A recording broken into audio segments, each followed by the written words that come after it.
C'est un jeu qui commence à la fin de l'histoire. Un jeu de stratégie où le but est de découvrir comment tout a commencé, comment en est-on arrivé là.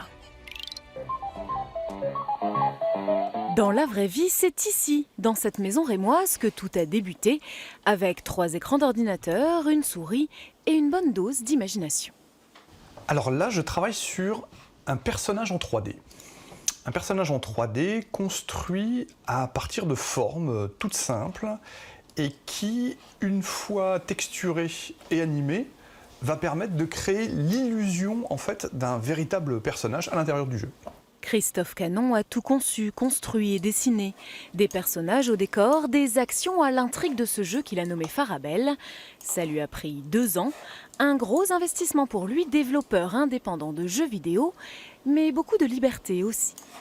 C'est une activité créative vraiment à l'état brut. Il y a des tas de champs qui sont encore complètement ouverts et inexplorés, même encore aujourd'hui dans le game design. En 12 ans d'existence du studio, Christophe a sorti 7 jeux bien à lui et a collaboré sur plusieurs produits. D'autres l'ont aidé à fabriquer le sien. Quand on est seul en studio, on ne peut pas maîtriser toutes les compétences. Pour mon dernier projet, j'ai travaillé avec un auteur qui habite à Laon, avec un développeur qui habite à Lyon, un Argentin et une Allemande qui travaillent aux États-Unis. Et tous les studios de développement indépendants sont rompus à ce genre d'exercice depuis maintenant une dizaine d'années. En fait. C'est comme ça qu'on travaille parce qu'on n'a pas le choix. Petite structure légère, on est bien obligé en fait, de faire appel à d'autres compétences que les nôtres. Ensuite, il faut vendre son jeu. Et là, la concurrence est rude. Sur l'une des plateformes principales de distribution, pas moins de 4000 jeux sont sortis en 2016.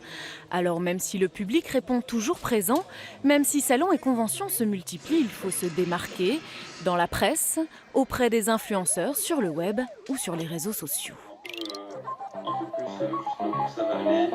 Alors, dans le Grand Est, 17 structures, freelance, studios, associations, journalistes spécialisés ont décidé de s'organiser en créant un cluster et souvent ils communiquent via Internet. Le cluster, c'est, pour faire assez simple, c'est une association d'entreprises.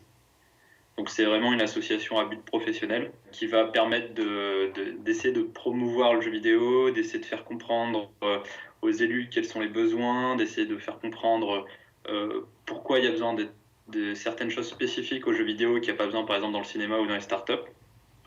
Donc ça, c'est le but premier. Le cluster aide aussi les structures naissantes à se lancer, à trouver des subventions.